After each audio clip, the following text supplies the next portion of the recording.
અ, હનુમાન ચાલીસા મતલબ આજ એટલી પાવરફુલ છે કે લોકો છે ને જ્યારે માનસિક રીતે કહેવાય ને કે બહુ સ્ટ્રેસમાં હોય, ટેન્શનમાં હોય, કારણ કે અત્યારે સ્ટ્રેસ કોને નથી? વર્કલોડ, ફેમિલીનું ટેન્શન હોય, મતલબ ધંધો કરતા ધંધાનું ટેન્શન, જોબ કરતા જોબનું ટેન્શન, પ્રમોશનનું ટેન્શન, બધાને ટેન્શન, ભણતા હોય એને ભણવાનું ટેન્શન, બરાબર. તો એ સમયમાં હનુમાન ચાલીસા ને એક મેન્ટલ હિલિંગનું પણ કામ કરે છે. એવું આપણે ઘણા બધા પાસે સાંભળતા હોઈએ છીએ. અમે તો બહુ ઓછા પાસે સાંભળતા હોય, તમે તો આવા ઘણા લોકોને મળતા હશો કે જે આવું. તો આ હનુમાન ચાલીસા કઈ રીતે વર્ક કરે છે કે લોકો ઉપર પોતાના મતલબ જે મગજ ઉપર કઈ રીતે ઇમ્પેક્ટ કરે છે?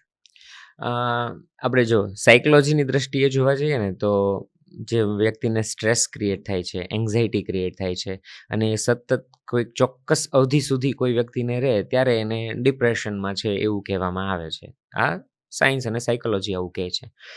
તો એ બધા પાછળના મૂળ કારણો શું એવું જ્યારે ઇવન ડૉક્ટરો પણ કહે તો એ સાયન્ટિફિકલી હોર્મોનલની વાત કરે કે આ હોર્મોનલ ઓછો થયો છે કે આ તત્વ ઓછું થયું છે ત્યારે આપણને એ તત્વની દવા આપવામાં આવે. ઓકે, પણ જે હોર્મોન્સ કહેવામાં આવે છે કે જે મેઇન એવા તો મલ્ટિપલ હોર્મોન્સ છે આપણી અંદર, પણ જેને 4 મેઇન હોર્મોન્સ સાયન્સે ડિરાઈવ કર્યા કે સેરેટોનિન, ડોપામિન, ઓક્સિટોસિન, એન્ડોર્ફિન, કે આની આમ કહેવાય ને કે હિલચાલ થાય એટલે માણસનું સ્ટ્રેસ લેવલ આવવું, ડિપ્રેશનમાં જવું, આ બધા કારણો છે કે જેના મુખ્ય ભારમાં સાયન્સની દ્રષ્ટિએ આ આવે છે, આ 4 હોર્મોન્સ આવે છે.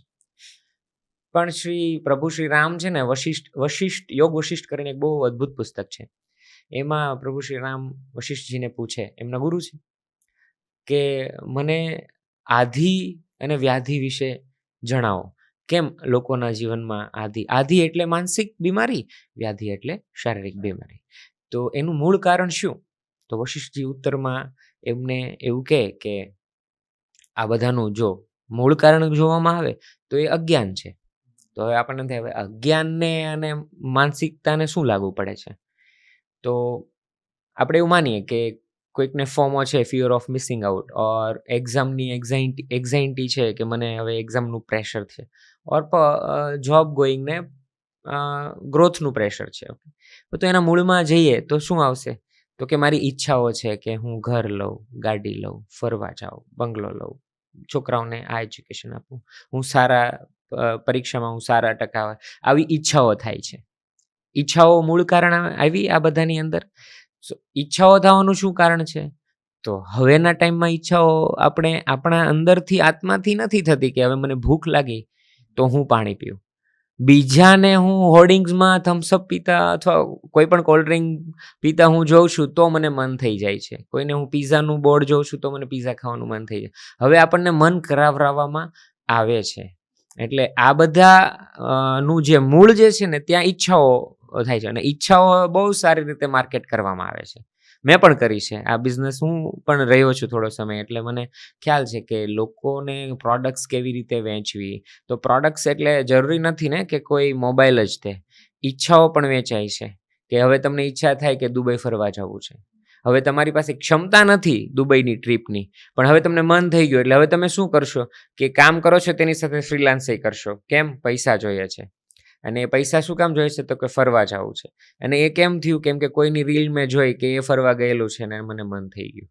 સો આ બધાના મૂળમાં જ્યારે જઈએ ને ત્યારે બધી ઈચ્છાઓ, અને ઈચ્છાઓ આપણને થતી હોય ત્યાં સુધી વાંધો નથી આત્માથી કે જે જરૂરિયાતની હોય, પણ આપણને મોટા ભાગે કમ્પેરેટિવલી લોકોને જોઈને થાય છે. તો હવે આપણને એમ થાય તો એમાં હનુમાન ચાલીસા શું કરે ભાઈ? એવું તો શું છે? તો આખી હનુમાન ચાલીસા જ્યારે વાંચીએ અને હનુમાનજીનું ચરિત્ર આપણને એમ લાગે કે હનુમાન ચાલીસા છે તો હનુમાનજીનું ચરિત્ર છે, પણ પહેલા દોહામાં જ આવે કે બરનઉ રઘુબર વિમલ યશ. તો હવે રઘુવરના વિમલ યશની વાતો છે તો એમાં હનુમાનજીની ચાલીસા કેમ કહેવામાં આવી? પણ એના યશમાં હનુમાનજીએ શું રોલ ભજવ્યો? તો હનુમાનજીને ક્યાં ઈચ્છા થઈ કે રામજી મને અહીંનું પદ આપો, રામજી હું થાકી ગયો હવે બીજાને મોકલો? જ્યાં જ્યાં જરૂર પડી ત્યાં ત્યાં પોતે સેવા, સમર્પણ ભાવથી આગળ સામેથી ચાલ્યા, અને જ્યાં ટ્રબલ આવે ત્યાં એ પહેલા આગળ આવે. તો તમે કદી એને આપણે ડિપ્રેસ નથી જોતા, કદી ચિંતામાં નથી જોતા, લોકોની ચિંતાને દૂર કરનાર. તો જ્યારે એણે, આપણે જાણીએ છીએ એ વાર્તામાં લોકોની ચિંતાઓ દૂર કરી છે, વિભીષણની ચિંતા દૂર કરી, રામજીની દૂર કરી, સુગ્રીવની દૂર કરી, સીતા માતાની દૂર કરી, લક્ષ્મણજીની દૂર લક્ષ્મણ કેટલા બધા. લોકોની દૂર કરી. તો જેણે દૂર કરી તો એ ક્યારે દૂર કરી શક્યા? તો એનામાં એક કેપેસિટી. તો એવું માની લ્યો કે આ પુસ્તકમાં મેં એમ કહ્યું, હું એમ કહું કે આ સંજીવની છે. હમ. આ દરેક ચોપાઈ એક દવા છે. હમ. તો એ દવા કેવી રીતે? તો એ આપણા મનની સંજીવની છે કે જ્યારે આપણે એ ચરિત્ર વિશે જાણીએ છીએ. તમારા પિતા છે એ સવારમાં જાગે છે, એ જાગીને ચણ લઈને જાય છે અને 12 ચોરાહે ચણ નાખે છે. તો એ તમે જોયું. તો તમે જોયું એટલે તમને એમ થયું કે મારે, ભલે તમે નાખવા નથી જતા, પણ તમે રોજ આ જોવો છો. તમે રોજ આ જોવો છો એટલે તમે એ નહીં તો કંઈક બીજું સારું કામ કરવાની પ્રેરણા મળશે કે નહીં મળે? મળશે, કેમ કે તમે એને જોયું છે. તો આ હનુમાન ચાલીસા શું છે? હનુમાનજીનું ચરિત્ર ભલે વાંચ્યું કે ન વાંચ્યું, પણ આજુબાજુથી અધૂરું કચરું જ્ઞાન તો બધાને છે કે હનુમાનજીએ શું કર્યું. તો આ ચાલીસા જ્યારે આપણે રટણ કરીએ છીએ ને, તો એ આપણને એ રિયલાઇઝ, એ યાદ કરાવે છે. અને આપણે એવું માનીએ છીએ કે મારો જન્મ 25/7/1989 થયો છે. એ તો અત્યારનો થયો છે ભાઈ, આ શરીરનો. આપણું શાસ્ત્ર તો એવું કહે છે કે આ આત્માનો તો કોઈ દે નથી અંત અને કોઈ શરૂઆત. એ તો આપણે પરમાત્માથી છૂટા પડેલા છીએ, એનો અંશ જ છીએ. તો આપણે તો ચક્ર, જહાં જન્મ હરિભક્ત કરાય, એટલે ટૂંકમાં જન્મ ફરીવાર થવાનો છે. જન્મ કે દુઃખ બિસરાવે, એટલે જન્મ આપણે લઈએ જ છીએ. એ થઈ ગયું ને સાબિત અહીંયા. તો આ આપણે એવું લાગે છે કે આપણને આ જન્મમાં છે, પણ આપણે કેટલા જન્મથી ભક્તિ કરતા આવતા હશું એ તમને મને ક્યાં ખબર છે. એટલે બધાનો અલગ અલગ લેવલે ભાવ છે. જે સોનુ નિગમનો છે, હાર્દિક પંડ્યાનો છે, રસરાજજીનો છે, મોરારી બાપુનો છે, મારા જેવા સામાન્ય માણસનો છે, કે કોઈ પણ વ્યક્તિનો છે. તો સૌ પોતાની એક જર્ની કરી રહ્યા છે અને જર્નીમાં અલગ અલગ લેવલે ભાવ છે. એટલે હનુમાન ચાલીસાની અસર પણ લોકો માટે અલગ અલગ છે. તો મને તો નથી થતી ભાઈ, હું તો કરું છું, તો મને કેમ નથી થતું? આવું પણ કોઈ કહેવા વાળું હશે. તો એમાં આસ્થા, શ્રદ્ધા, સમર્પણ વગર કશું શક્ય નથી. વિશ્વાસ એ પેલી કહેવાય ને કે કંઈક કરવા જઈએ, આપણે ઘરેથી આપણે બે બેઠા છીએ તો વ્યવસ્થિત કપડાં, વ્યવસ્થિત થઈને બેઠા છીએ, એ જરૂરિયાત છે આની. એવી રીતે હનુમાન ચાલીસાની ફિલિંગ લેવી છે તો શ્રદ્ધા, વિશ્વાસ એ જરૂરિયાત છે.